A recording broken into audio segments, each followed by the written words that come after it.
do fini amesi amesi télé goma mi va do télé S3 47 na di télé S3 47 la tia ko le togle coffre et no va do togle coffre la do be kwajis de kana ko apa vele la ko mi fa antenne le fima monsieur ameke nous ça savait la sio alors nous de la sio le dibo wa ko le ditifia que na le va télé S3 47 mi a pour ye wo ajogo mi a ko le ditifia yo ke mi ya to no ajina ne a matu mon poko si ajuma dugo na America vero ke ngwe mi atro yi mi afa enyagi matu mon poko si ajuma dugo na papa Unisa baba Unisa donc elle est toggle coffre fia et nene ke dugo na amaxio les angara chevier akwaba au Valais la vague à sec à fou mais dugo na mesiam gamia tamasel fubakengo yo na do kuda ogbe na fu fiesi ka shake na mi kwa mi tele aja ale ka mi va na yemi go na mi sosoro show mi afa small mi afa fumanyawo enya sianya siele abatite kwa mi de na go no matter mi na mi afa ayin no si aba enya wawula ka wo ami le tele go na egbe mi aba trosoro no na mi asoro no cho mi afa subo onti akpa no man na ile tepe ya manya ka ko ino na tepe ya se e misro na no kenye ko amekpo bubu mo no na tepe ya ke zare ya wade ne tepe amekpo si o ko fiami kro do fiami voa ye mi jesi u ban ko be chofo be to dasio a ke na mo vo bia ko ya ti bia mi ya duro ma ko do mi akpo me do we zo na mi lo yo leke comment on the view enjoy eko yo mi come here for bumu le monye e ebia mi da asoro no abele ye ncho mi na mi soro no ne ka ebia ga mi aba so be mi asoro no abele ye mi nto bi nyane me blede mi ba mi do la jesi amo ela bana ma kwele moji agboba nchumo no mo blede no la ba mi la yo e bon ko kububu ga ba mi achala no terintio ado e yan titero yo mi ato ado ebe edoyi wona ibe ke okpa na le yidi donc ni makpo jesu tututu va le makpo wonde do ko matia yo be passo que abi le télé ko di jesu ok o yira mi gogore kama de ko ni ko fia me di ma da pene amayo le di poku ko pele pomia e o atitunu soso ya ma planu chuma a jesi ma wa ganye ma won ti ko ko kan ya o yo na be pastor afonyo ko jo Jean me chochebie bon moi di église apostolique évangélique du Togo. OK. Pastor Afonyo Kojo Jean. OK. John the Baptist. Yes. My name is John. Que Wezolo. Thank you. Yo. Fouine. Oui. Ora ba o to ta mo pose le ka mo je mo ya aje Matia yon ko de no. Voani mdi mayo ko to ye na bo. Ya de benda pena ito yi no lo kun bolo nyan ko yin Imam Abdallah we da Kofi Abdallah so bali me mu yin fiala le bali me ba yin fiala le lo verifi bena akwe Imam Abdallah ke wezo e da bobo atu bali me ba luma aba soro no afia no mo bobo ke wezo lo yo bia fe tele didi mo wala mi jesi bia fa amesio le gbonye ke egbe ya mi asoro no ye egbe me nu sie mi ja soro la mi apono ela bana kuda siba ya mi eto en akire yi ye egbe ya mi atro eji encho bi fonu ba bibla de amabeto ba enu magbe le me alo mawo nu magbe de obi me de koko gare na amesio le tele go le nyu Kristo to le nyu huno le nyu musulman le nyu amesiama enu so soro jibode enu so soro menyu ajiro taflachi le kwa mau nanu fola meliwa alo amadama do susu be ya wono fo a matia nya mau be kanyenye mau be kanyenye majo kana ne kana amadama amagbo ya gbegbo a matia nya bibla cha be gbegbo alo kura cha e be gbegbo ka nu yo edena kura e be gbegbo alo bibla be gbegbo nu sosoro yo edena dego donc là on peut passer sur le télégomme engabi jiba mile leado alo lenyu mizuma engabi jio amesi am unoyo amesi am ke le télégomme mieux kata mile no soro en so soro na na duko e china yina nko yo encho mi va se te fere que mi va se Luca alo Luca mi va se do iba akpada leye iba so soro no ye lesi okunu goma kudo enu tefema ye miva eselo ke egbia miaka tro yiji elabna mi ma fa magbedo mia ayiji le tefema na mia ko ba nuke wati ana elabna ami yo le tele goma ya bibla uma gai ye enyo mau bubu le uma manti ela bana nu sia no ko ja yo mau lentia la ko bubu to ele no anti donc na ke courant bubu lenti ka na mi masoro na mati anyengiro ka no telia ko na mi kata mi asoro yo paso wisdom nyama guga masugo la bana mapumpo dire ka nyama guga masugo paso encho mi va do bibla ba akpade ye mi po Marco kudo Luca donc mi non Luca ba paji subo mi bloba ela bana mi apadu so so ba tan yanyu ba est-ce que bible de am to ben ngbe ngbe ele me alo ma ofo ngbe de ko benye ka mi non suro ma mi ba do tefada ye Luca kudo Marco ku watoa o me ya doa fufututu vide to hede enom ka egbe ami atro yi pastor Luca makaye obenye Luca mau fo am kaye obenye prophète obenye alo makaye onye Luca de docteur ade nkabe docteur obenye senyala be docteur ya alo nkabe docteur obenye kingbo mi ayi mi afa enyatiaji yo akpe mo no gbogbo ncho na be Luca mau me dola mau be docteur no be docteur amelinya enu cho mau be essence nti mau me non menti donc docteur théologien ye wawe gulu do na bible me akpe chito be nya le ke belema to bo wa le 5 ministères on ba do te femme attend il est même doyanti togo ko na ise pastor va pas y a no gle mais évangéliste mais nyoma kakama unya baté no church comme baté no afio voir évangéliste donc la signe ka fait mon na church comme ategle docteur enya bible ka fra ni mi ba do nya glopea ne nya rejo ya bo mi bia docteur ela be nya nu mo la chito me nyo goyi o be nye pastor amatenye ou docteur be nyo apôtre amatenye ou docteur donc a do vous vo apata na doreka ye pepe me de asi ho de qualité ya be o de na bible be nya comme donc ye von chomoti masulu nya na kimbo nya yinje nyobe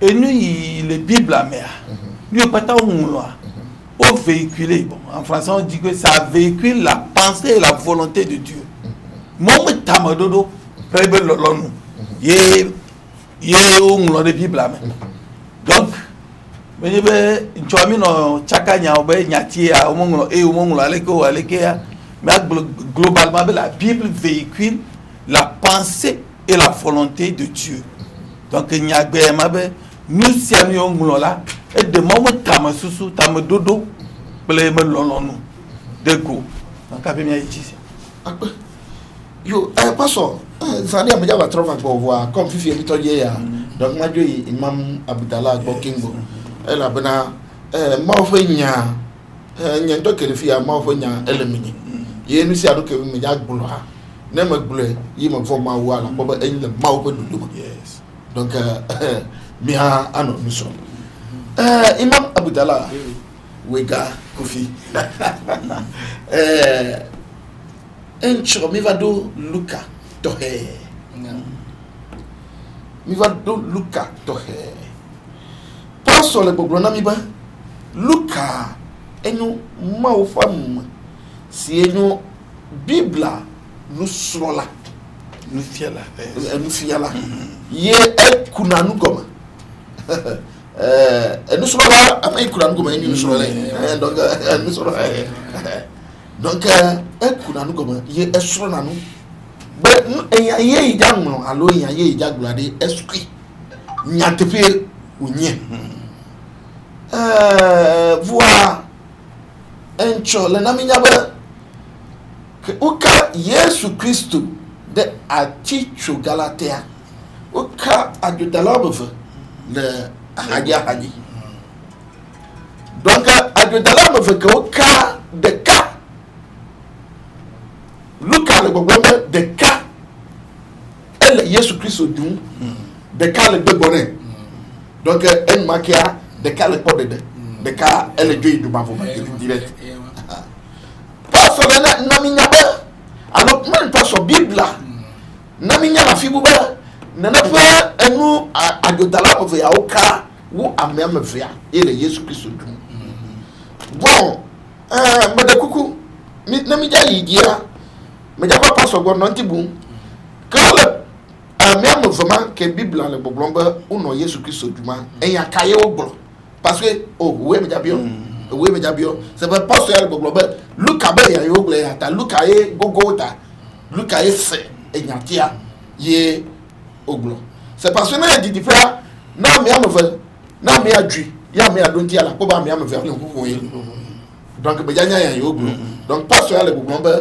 america dwi ye america gbegbone donc bible na mi nyara tefere ba ame amove kata uno Yesu Christ dum bon lati a continue mi yo akbenami akpe ina ma ogba kengo mi bi omo bi ya ba pe fafa ni ba no bi toro kata yi mo le ba bi mi anu ya de pe Luc a inya ke bible le Luc 23 verset 43 ke mi reni soir et les ebe Luc into mu le kingbe no ajo yes parce que Luc a mi bible le fin se be Matthieu gros Marca woya opo Yesu aussi mais passe on to bin fiofio oui passe be woya Yesu obi e be Yesu be ntimi no lo yin yima passe on to glen donc Lucas passe le elo do nya ji be nya tipe Lucas e ya e so nui oui donc ya Yesu Christ va jovo Yesu jovo et nana ne mi ko évêque de Lyon ko na be Irénée e blo 1000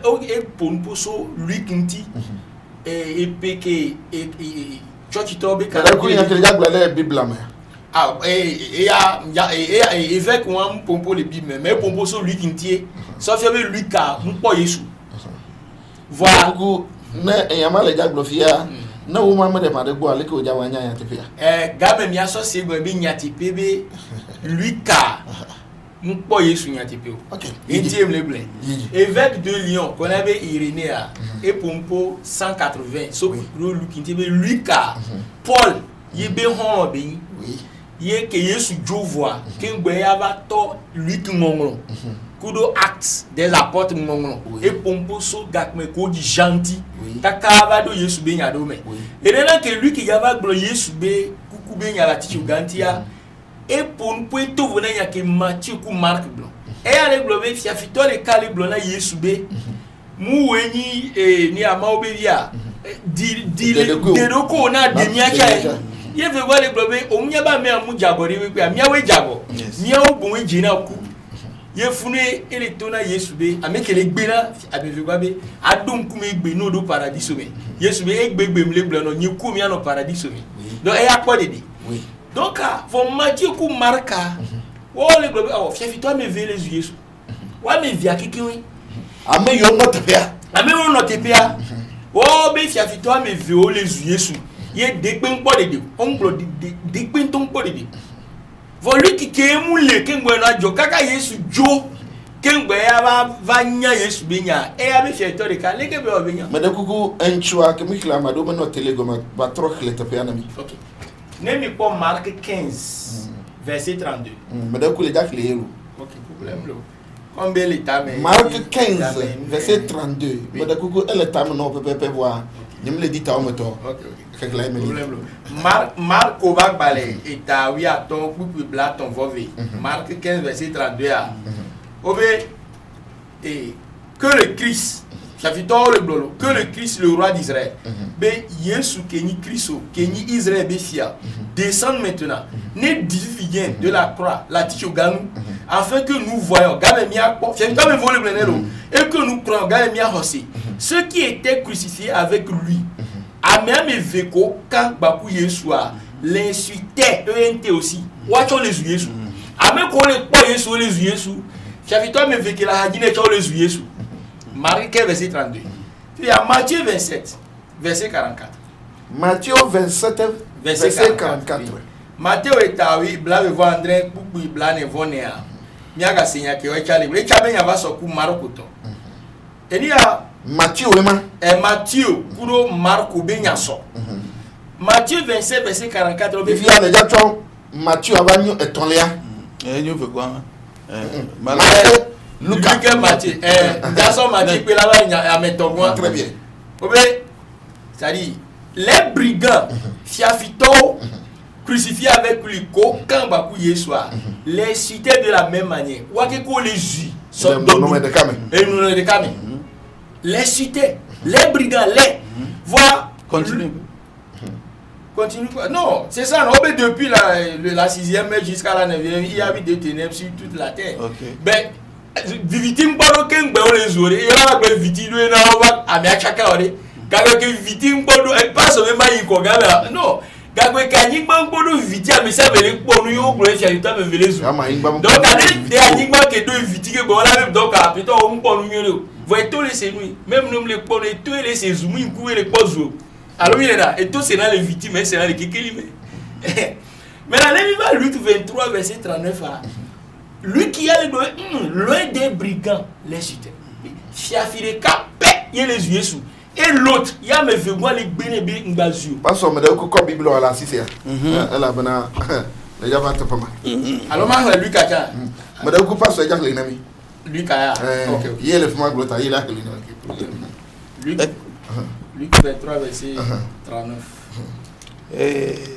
non maman OK je me peux poser question donc l'un des malfaiteurs crucifiés fiafireka les fiafioa me verront qu'aucun l'injuriait singulier et les yeux sous disait les blancs n'es-tu pas le Christ au moins Jésus sauve-toi toi-même et sauve-nous donc de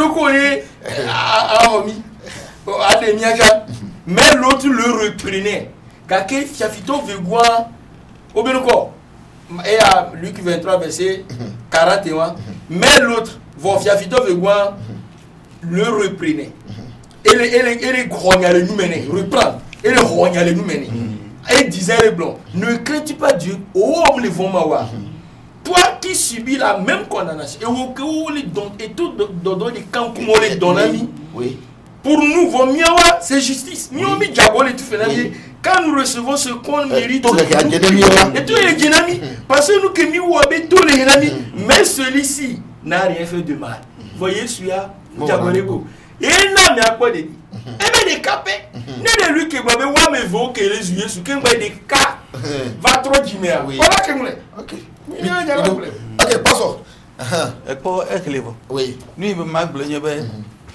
la justice de Dieu n'est pas comme la justice des hommes waba mo me ve gbolo ya ta wa odi bio o le senya o ba gba mo me ve ye gbolo nya de duwe nya de ka so no a mo ti aba le ne mo fie mi le ni we e gbolo ncho be ti ye no a lu ki dagba be lui qui dagba va mo me toya amu me ve ya ni ye parlement togolais wa gba mo me ve ya o remporter le parlement céleste du premier parlement ouais ma ti ba gbolo fia ba me ya i dagba parce que moi mo gbogbo ye inspiré effectivement et nous y a mis Glona Nyatepebe au blanc America Kodede.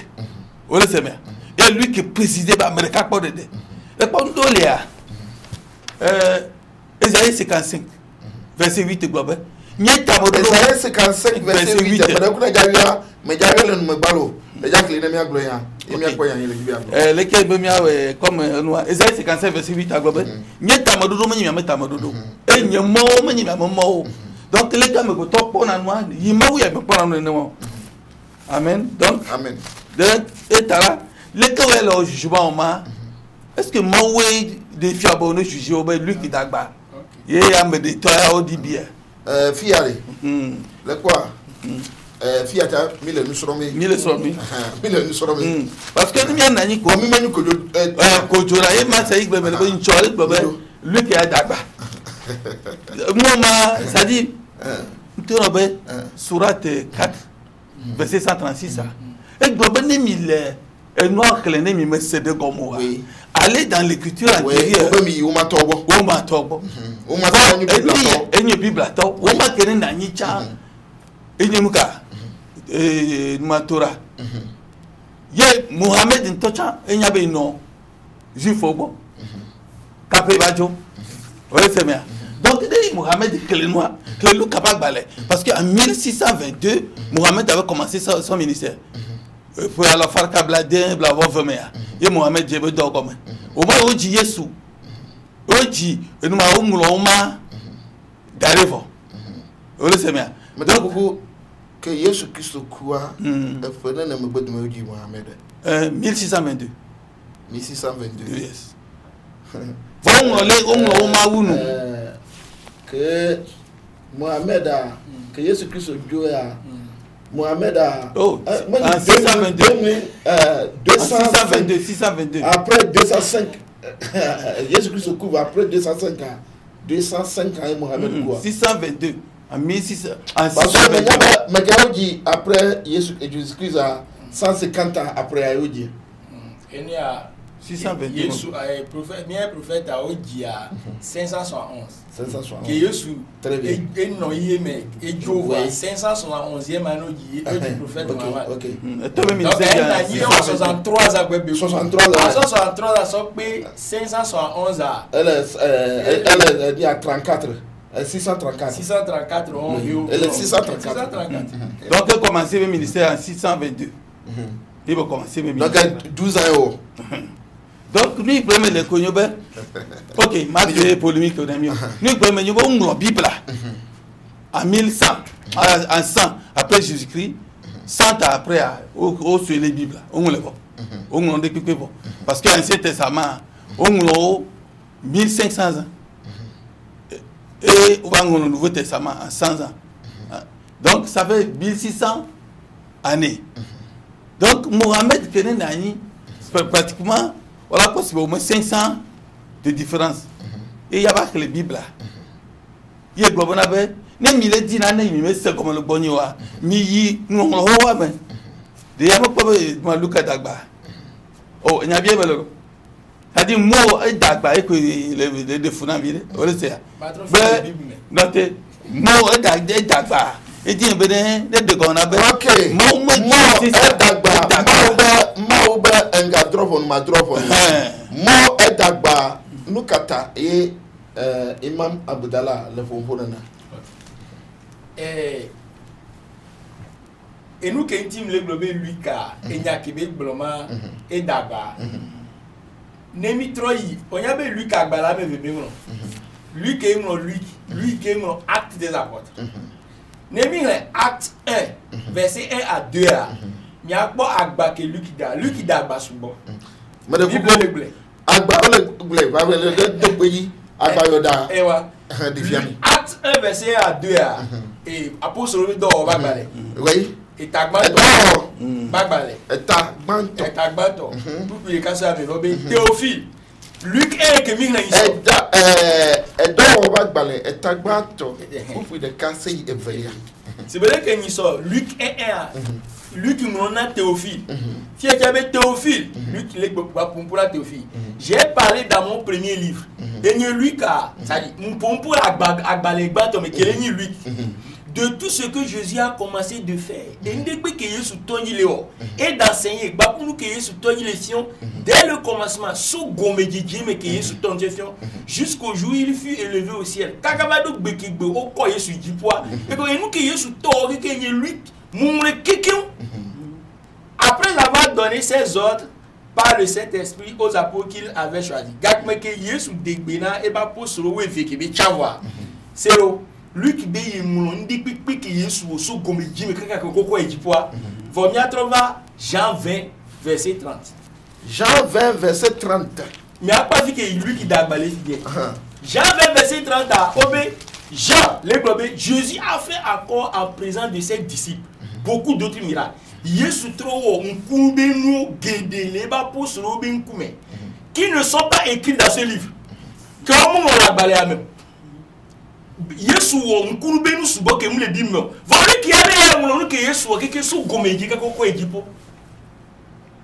lui ki mu le madakoko mpo lui ki mu le mpo Yesu lo e abe ya mu no ke Yesu wo su gomeji ka e okko ejipo la gbale ni vo Jean ke no Yesu e ya le globe Yesu wo nkunu e da forme ke mu le Bible mpo Némitro Jean 21 verset 25.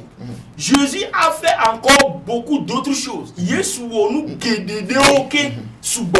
Si on les écrivait en détail, je ne pense pas que le monde même peut contenir les livres qu'on écrivait. Donc, Jésus a les Bibles.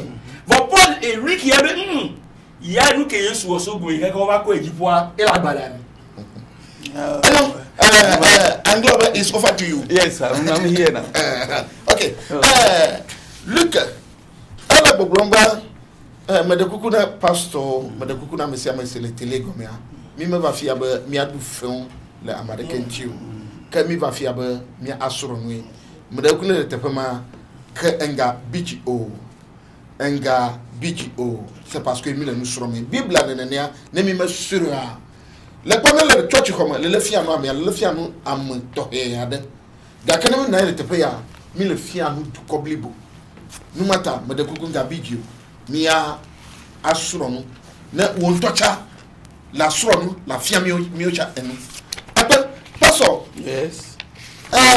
Agbame yasie imam Brenemia que e wona mbe le tepesia ye edukpe edo be agbale tutu atwa entareka sei amavelia e wo voa e wa tro igi e be nuita ye ile boblom look at the boblom nusia Yesu Kristo toji chogbe magbe ko to ibe minister ya ye ngokata vesere nkeke potua sie ma woko Yesu Kristo do yipo amen no Yesu Kristo agboba o no gbogbo de ko ma ngun le Bible am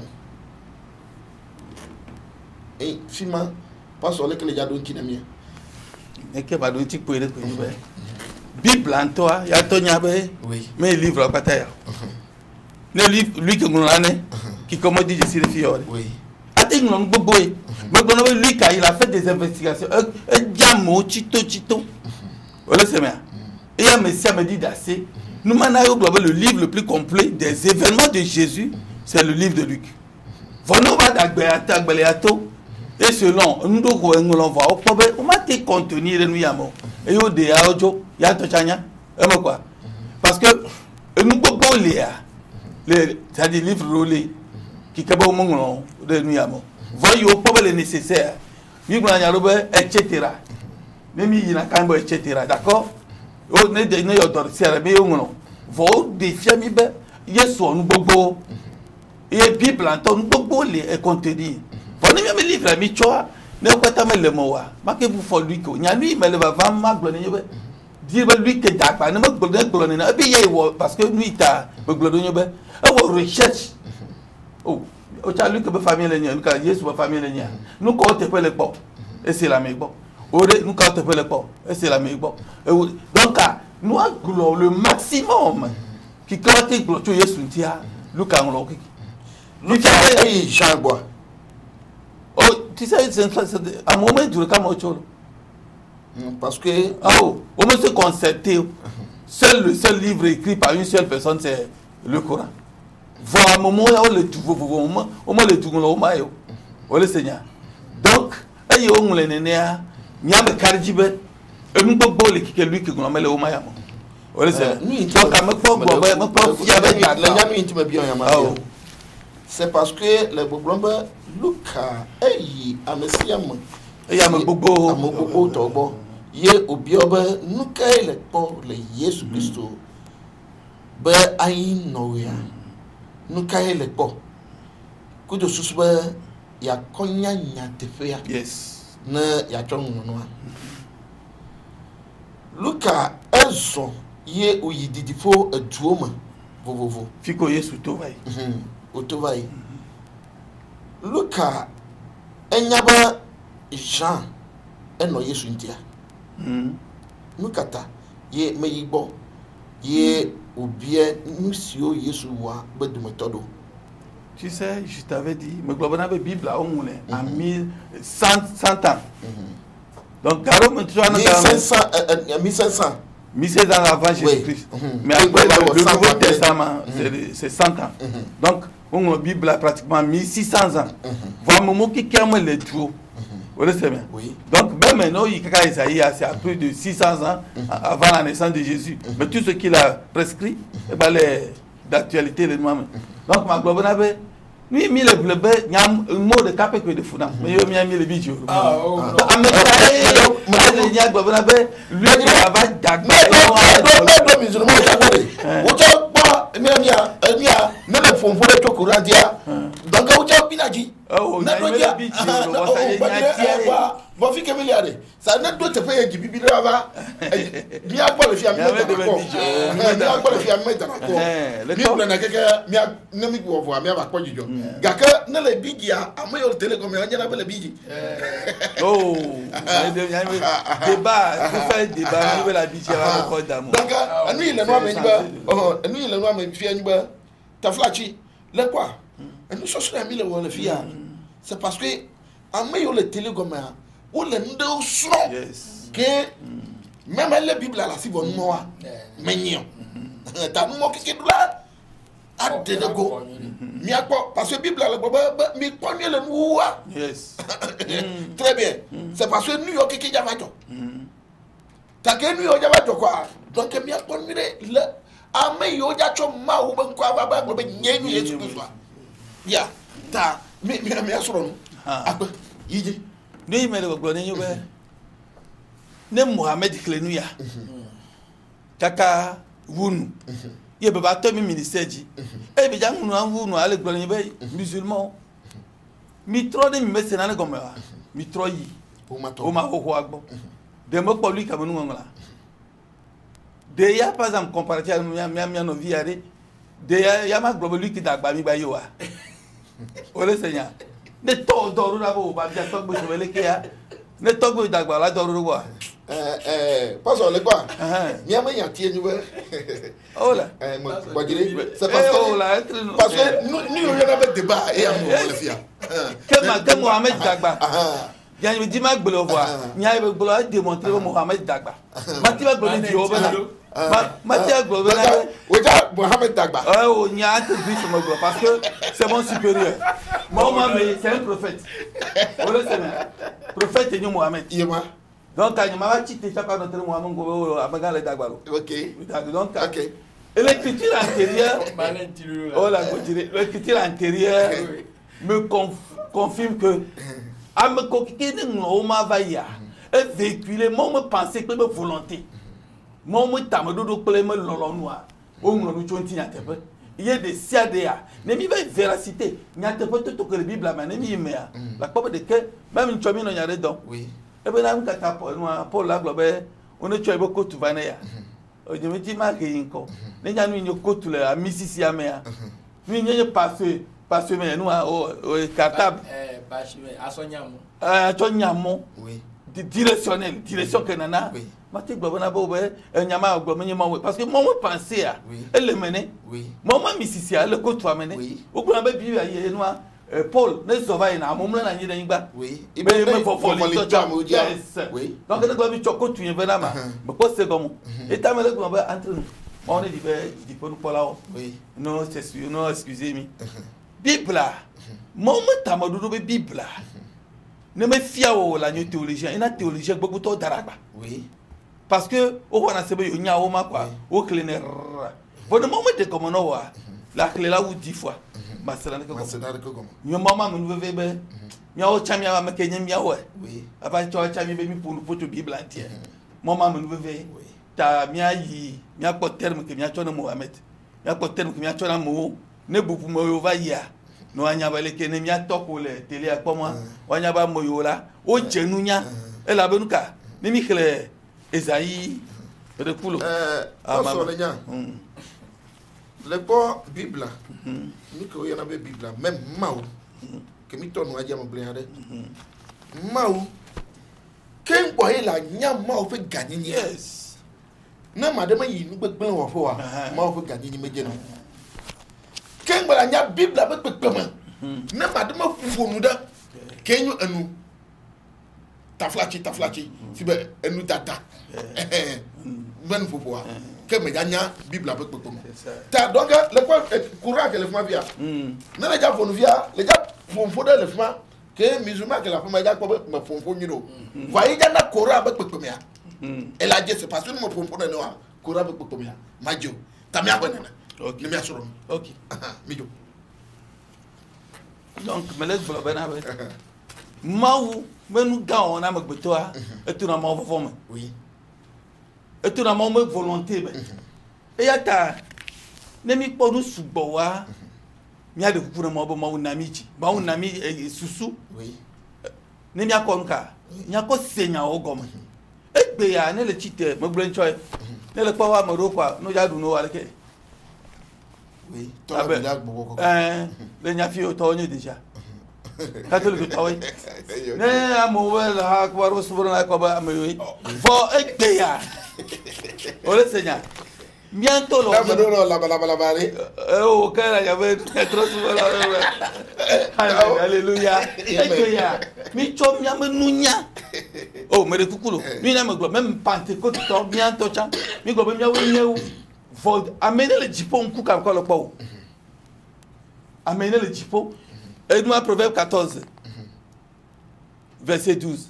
Et bon moro chona na ko mi abe débat me ya ke me le mia mi na mi anno ya mulo o nya mo ko ja o bi ja sa di ka be mi nyala no pie cadre on a le temps nya de fia et nous Proverbe le dodo ba le temps mo we fe ta we ne boko we fe o ma ma choro asanka ka ba no parce que ba mi re cadre noa no anya bo mama mo nyenye e mo kwa mo lo nya obolo le dodo ba le ta we ne boko we fe glo be na we mo dodo eta amewi ne boko we fe OK mi re kuku tanta ni ma glere sika obo moro chola me to mon kume abo mo ya me to ya mo adodo vo nuwa e va nyeku pa nyere nya igbo melenti est ce que nuwa de ma we gbo no be le ke wundu do ya ta nya nya le ke nya ponu fo e mo kwa donc ma da si wo gbe ne agbe le pompo subo agbe imam oui nyati de cadre le fia e paso nyati ma esi ancre rouge ne ancre jine ye be di be nyati ma na jo e la bna luka da aba bible to na mblo ma na mi verset OK mi jo bible na be le gla e ma java go parce que le gla bible entier donc na mi jo parce que bible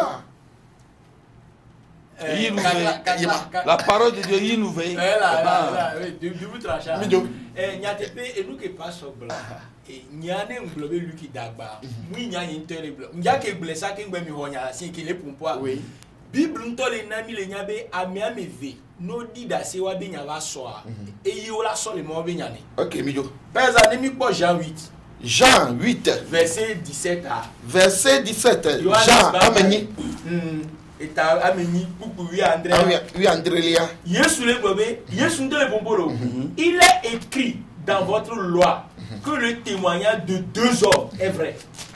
Yesu le gobe o ngolo le miabi sime nya ize yobe sime be amia me vebe dase didi tani wa me vodi dase le ndi kaji Yesu a il y a des kadia est vrai.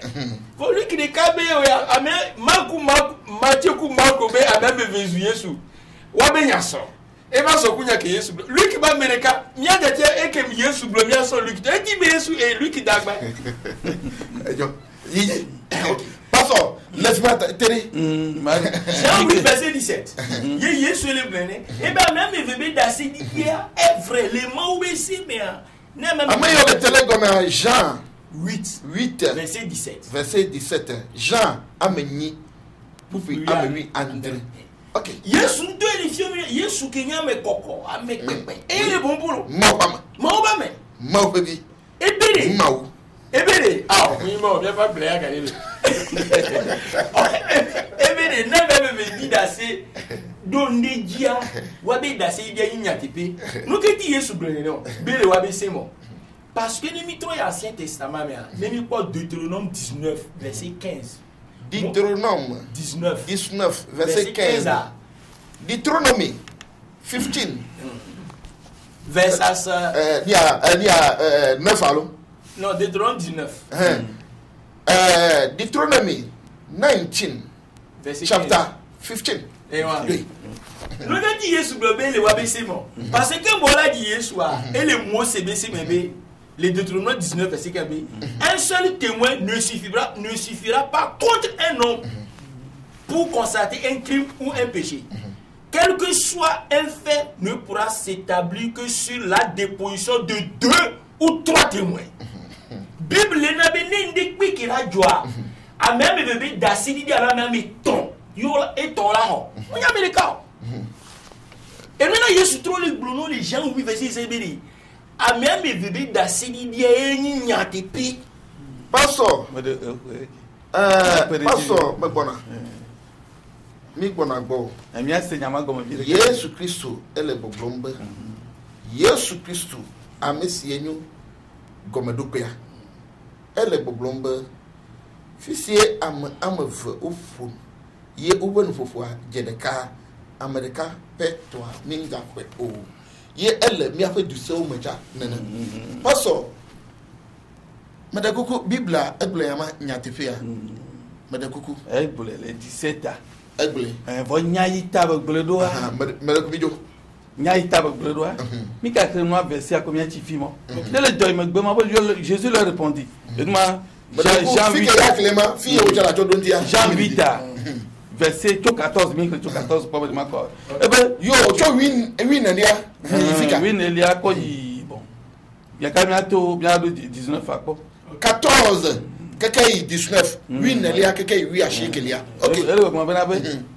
Je leur répondis quoique je rende témoignage de moi-même mon témoignage est vrai car je sais d'où je suis venu et d'où je vais. Mais vous ne savez pas d'où je viens. Si, ok. D'accord, amigo. Il est allé dire à Sibé, maman vieille. Vraiment le registre. On me le registre. T'avais pas de fille. Elle est dans 15 ans le globe. Miam, il donne à fond. Ben, à mes femmes, ton. Il me doit pour nous, quoi. Un témoin, quoi. N'y pas. Voyez. Il avait le 17 ans. Voyez le globe, miam, il donne à fond. Yes, le globe, le wessel, mais. Là, mes femmes, ton, d'accord, dis quoi. Voyez, il est caillé. Voyez le globe, n'y a pas de n'y a pas. Bon, va pas il caillé, il tolle, il tolle, il a 7 coups de. On va me faire, voyez, il est caillé pour nous. Voyez, il me. Dans ces dia, il y a le frère Chawoto. Et là, il y a le 18 avril. Moi, je rends témoignage de moi-même. Et le Père qui m'a envoyé rend témoignage de moi. Et toi, il y a que les doma. Mais le problème, il y a un villa. Pour toi, il y a des dons là. Il y a qu'à le dire à Sébé, il y a un villa. Donc, nous, il y a le gloire de Dieu. Voilà, on se fait des cailles. Oui, Seigneur. Il y a me fait. Il y a me fait. Et donc, il tolle les mains. Wote subova itole ime ida sedidia wala po Yesu de ka do ma hemi le po luka donc e fiam na de Yesu de ka pe ya ke meto ya te pe ha meto le ma meta yes moute no luka me ela to nya te pe yes mama me Saint Esprit c'est Dieu liquide for ma que donner amu hein non le logos. Le logo c'est excuse-moi, écoutez là. Télé disponible voilà. Avec bien mille nous serons. Nous sommes que il y a ta flatte cadeau mais mia ouais bien tout la fille dans mais cadeau bien que le et donner na nous vivina ta même le télé comme gabidio. Donc ma brother et là le brother il la trop vous mettez des logos ça comme ennemi. Oui. Nous avons fait fofo nyele les tomes visitants maudra bodem oui abe nyale clinique ko le wele théologie mais le wele fi ale ke vonya yala ele bunyale nyakafra on ne tonu vonyo ko ke benemi nani taro manu do mo na be ma cho yodo me ya nyemenya nu ka mo wori fo no mo gbore nyeme be wale ke mo wene oui c'est le bonata ya gbogbo ele tutu e go be ebe ijo ya cho nyakora koto akorora mo gbogbo et il a été fier nous il a été de moi fier il a de nous au top donc ne gbogbo ma le mo wa o la clique ka la lo kala jaga jalan ko me ja c'est là ne ko bon pas sur le nya en tu de me bien ya de c'est parce que on to que mi ja to ni adia le boblon be Luka mau fa bobo mais ça mau gomme jeje malu c'est bien fi Luka donc ameyo mau to wa mo fonu wa onyo prophète wa onyo prophète gake Luka menyo prophète Luka enyo ameye docteur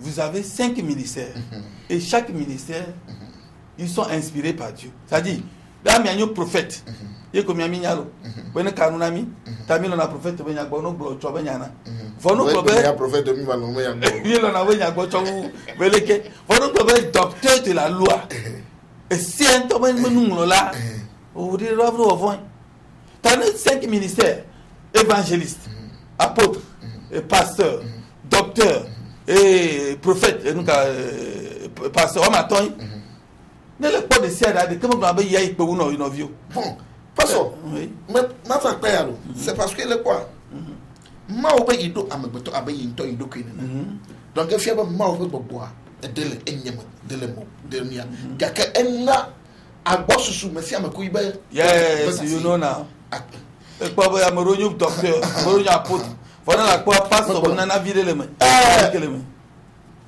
Marco Luka ku Mathieu nana pa amia metoya ma na ne fonfon na pa amia metoya ye eya vale je amavole teya le po ne ba mo meton amio no mo bible amia mo meton amia meton me ya de que le fia c'est parce que Maufonu na Marco très bien Maufonu na Mathieu Luka Maufonu na parce que Mau America du na ba me am toyade Mau na ne fonu na wa Mau de kai fonu mi le ngongo be nyobe Luka le gbonu be me yi de ka ko me susu yo iyo onu mototo e senya gbo mo chito be nenenye nya ole seme voyez bien le Marco to pe le Mathieu toi mi wo se bo am fi akweje bo Luka gbo amosugbo la benuka madakukulo Mathieu ku nia Marco madakuku ukuvo kengbe Jean va to ebe do adia Jean Luka umakuwa umapoku nukata ye Luka dicha de mofa moji dibia senya tepia gakena na ba mfefe amfeya mmetuche wo.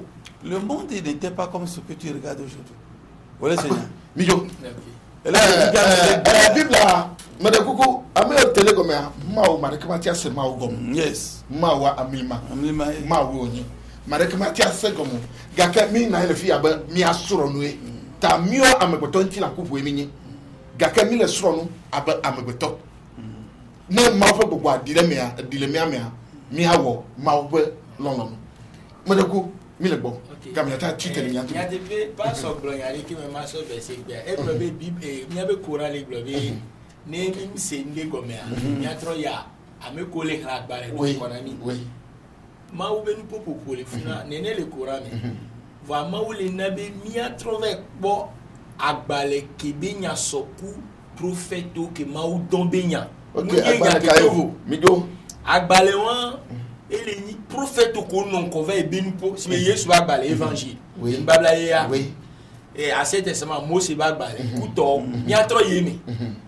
Ne mi yemi mi attention. Mi akbobe eke ni mauto ye ke ni mauto mi aso eke nya gbeto to mi maso parce que 1 Jean 4 verset 12 le globe bien aimé et Laurent yo ne ça dit n'ajoutez pas foi à tout esprit minga po bogbore pe ko mi a ose globe mais prouver les esprits pour comprendre ceux qui sont de Dieu voyez mi wotete mi te gbogbo amegbeto po ni nya be eke le gloso ma wo bo alo mi ma wo bo bible to wale globe ni Bible abe mi jaye n'est que intentionaliser 5 verset 22 mais examiner toujours retenir ce qui est bon mi dronu me ko mi aso ke mais kuku lele enya kuku ya yon cramer le télé comme meti ese no lo gagata Thessaloniciens 5 verset 21 Thessaloniciens banto et ta amaton pour bla evori ke o le problème mi dronu me ko vo mi so ke Noa. Donc, et courant les blancs. Et nous n'avons pas mis de cas. Nous avons mis 2 Rois 8, verset 26. Il y a combien il y a qui Maou et Oglo, les fenêtres, il y a 8 le numéro d'olo. Oui, oui, sur la victoire de 8 il y a. Nous avons mis 2 Rois 8, verset 26. À 7 testament, 2 Rois 8, et Fio, au bas de balai. Fiao ba balé Velia et Tawini et Tameni pour que blanc voir derrière. Oui. Obé Achazia avait 22 ans lorsqu'il devait roi. Obé Achazia et d'autres blancs vivent vie. Car il était trop de fior. Et il régna un an à Jérusalem. Il est du fior de Jérusalem et Péréka. Explo Jérusalem. Et Péréka. Sa mère s'appelait Athalie, fille d'Omri, fille et roi d'Israël. Et nous avons Athalie, qui est Omri Bévi, Israël et Fion. Si vous avez 2 Chroniques 22, verset 2, à combien il y a tout? Chronique, Evelia, et Tabla me vové. Pourquoi me vové? Achazia avait 42 ans. 2 Rois 8, on avait Achazia avait 22 ans. Chronique, on avait Achazia avait 42 ans lorsqu'il devait roi. On va Achazia do épée blanc ne vové. Car il est trop de Fion. Et il régna un an à Jérusalem. Il est pour Jérusalem et Péréka. Sa mère s'appela Athalie, fille d'Omri. On y en a bataille. Et peu blanc veut bébé au métro du fialo, peu blanc veut vivre. Babia c'est. Et là, la Bible, mi joué mes pots, mi a ce que ni mauto. Ok. Kabia tu télévision. Passo. Oui. Medeuku. Et n'y a tu aller à l'été. C'est parce que Kabia peut rouiller. Oh, ils avaient 34 pour Jack le Cowboy. Voilà, la tia clé. Go, Mido. Ok. Et quoi, ils avaient 34, c'est 16 ans, global. Consultez le livre de l'Éternel et lisez. Aucun Dieu ne fera défaut, les uns comme les autres, aucun ne manquera. Car c'est sa bouche l'a ordonné et c'est mon esprit qui les a rassemblés. D'accord, mon ami. Moi, je me suis livre au bon lieu. Mais je me de quel tout le monde de quel va que il y a un peu de tout. Elle a ben cas. Il y a un faut que nous voir. Il y a un boy pour de tout. Ouais, c'est Mohamed Clénia. Tu as Clénia, il y a nuit. Quel est ton nom, mi va y. Il y a un débat. Ok.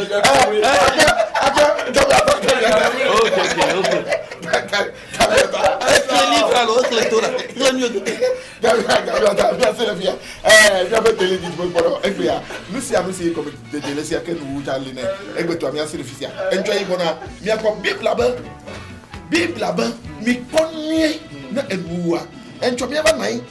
C'est parce que Jésus Christ mi kon mi ade no ka onyo le bible am ento mi aba juro be ko ape na mi aba technique mi akpo mi afo marka mi yo ben ko jalo fia no fma la ko technicien garde kacha malego o yona ba toujours ni a Victor egbe ya ho jefo be dia le tokma.